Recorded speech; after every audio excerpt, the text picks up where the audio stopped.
Welcome to my YouTube channel MANYATA INSIGHT EDUCATION. Today I will be teaching about fiery earth. Means diversity of volcanic eruptions. So let's start the lesson.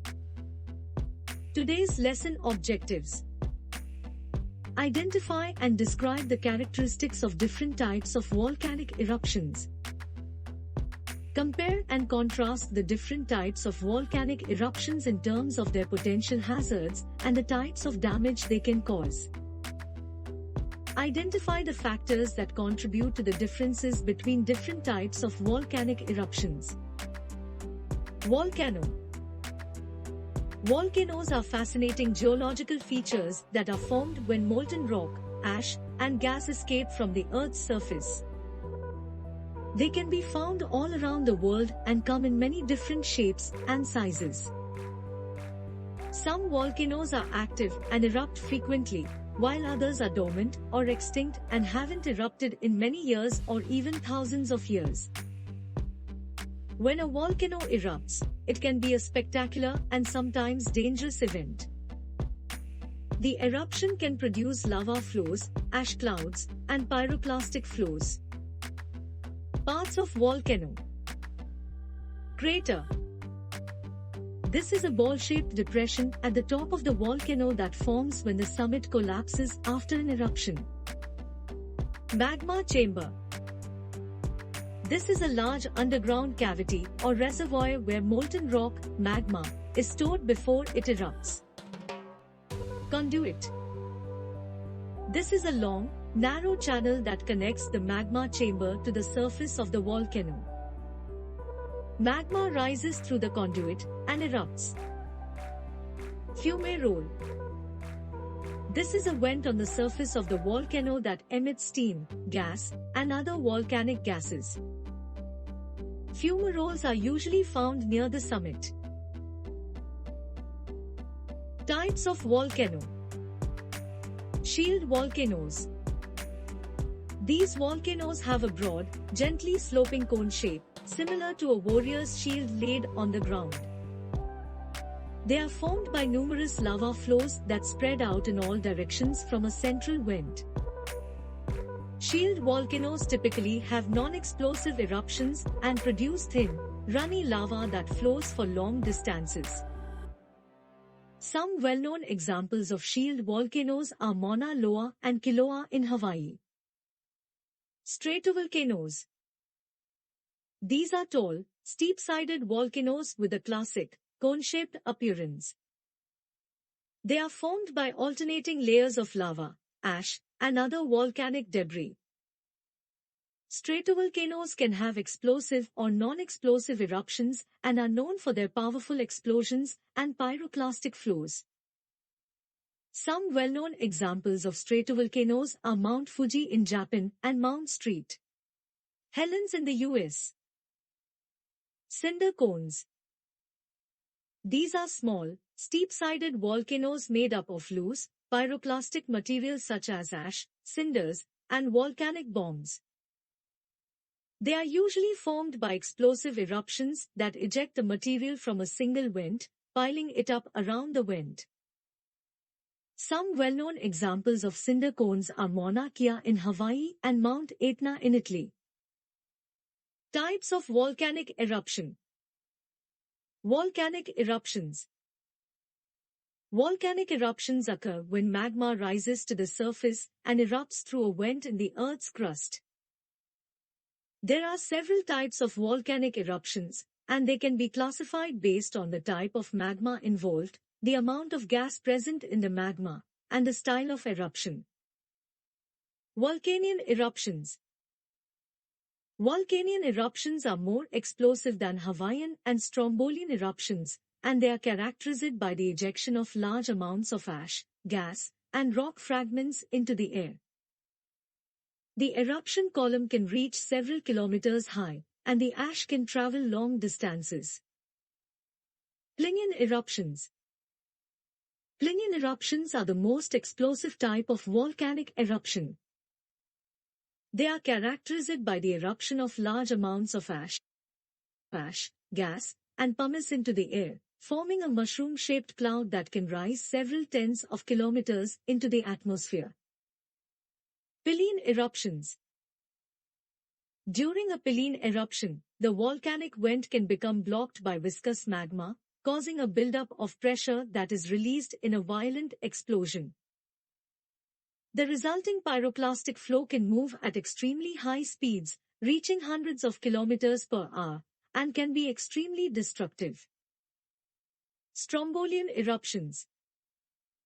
Strombolian eruptions are characterized by frequent, small explosions that eject cinders, ash, and blobs of molten lava into the air.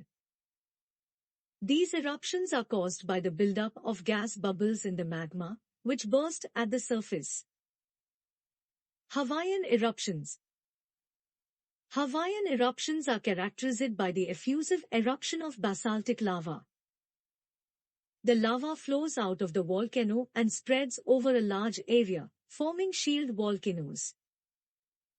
These eruptions tend to be non-explosive, and the lava flows steadily and relatively slowly. Icelandic eruptions. Icelandic eruptions are typically non-explosive and relatively gentle compared to other types of volcanic eruptions, with lava flowing out of fissures or vents in the Earth's crust. The lava can flow over large distances, creating vast lava fields and shield volcanoes. Sulthucean eruptions. Sulthucean eruptions are characterized by the interaction between magma and water, which can lead to explosive eruptions that create a mixture of steam, ash, and rock fragments. The interaction of the magma with the water creates a rapidly expanding steam-filled cavity. Effects of volcanic eruptions. Property damage. Volcanic eruptions can also cause significant property damage, particularly if they produce lava flows, pyroclastic flows, or lahars, mud flows. These can destroy buildings, infrastructure, and agricultural land. Water pollution. Volcanic eruptions can also release ash and other materials into bodies of water, which can kill fish and other aquatic life, and contaminate drinking water supplies. Air pollution. Volcanic eruptions can release large amounts of gases such as sulfur dioxide and carbon dioxide into the atmosphere. These gases can react with other compounds in the air and lead to the formation of acid rain and smog. Health hazards. The ash and other particles released by volcanic eruptions can be harmful to human health if inhaled. They can cause respiratory problems and aggravate existing health conditions. Soil fertility. Volcanic ash is rich in minerals and can provide a nutrient-rich soil for plant growth. For example, the volcanic soils of the Hawaiian Islands have been known to produce highly productive agricultural land. Geothermal energy. Volcanic activity can produce geothermal energy, which can be harnessed for electricity generation and heating. This can provide a clean and sustainable source of energy in areas with volcanic activity. New landforms. While the creation of new landforms can also have negative impacts, it can also provide new habitats for plants and animals and support new ecosystems. Tourism spot. Volcanoes and their associated features such as hot springs, geysers, and lava fields can be popular tourist attractions, bringing economic benefits to local communities. Volcanic eruptions can be powerful and destructive, but also beautiful and awe-inspiring. They remind us of the power of nature and our smallness in the face of it. Now, time for quizzes and experiment. First we will see one experiment, that is Sandpit Volcano Experiment. This experiment you can try at home. Materials needed for this experiment are sand, baking soda, vinegar, food coloring, It is optional. Large plastic container or sandbox. Small plastic cup. Funnel, it is optional. Dish soap, optional. Water. Instructions. 1. Create a mound of sand in the center of the plastic container or sandbox to form the volcano shape. 2.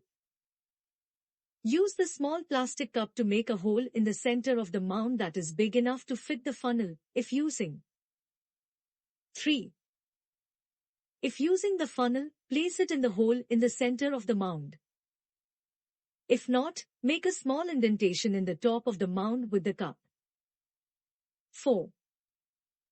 Add a few drops of food coloring to the water, optional. 5.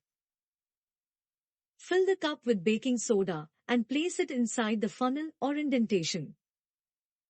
6. Add a few drops of dish soap to the vinegar, optional. 7. Slowly pour the vinegar over the baking soda and watch the eruption occur. Quizzes time. Identify the type of eruptions based on the description. Write correct answers in comment box. First, this type of eruption is characterized by a mixture of steam, ash, and rock fragments, and is named after the volcano on which it was first observed in 1944. Second, this type of eruption is named after the famous Roman historian who witnessed the eruption of Mount Vesuvius in 1979 AD, and is characterized by a high eruption column that can reach several tens of kilometers in height. Third, this type of eruption is common in shield volcanoes, and is characterized by the effusion of lava flows that can travel long distances from the vent. Fourth, this type of eruption is named after the Italian volcano that is known for its frequent small explosions, and is characterized by the ejection of incandescent lava fragments and ash. Thank you for watching my video on volcanoes. I hope you found it informative and interesting. If you enjoyed the video, please consider giving it a thumbs up and sharing it with your friends and family who may also find it helpful. Don't forget to subscribe to MANYATA INSIGHT EDUCATION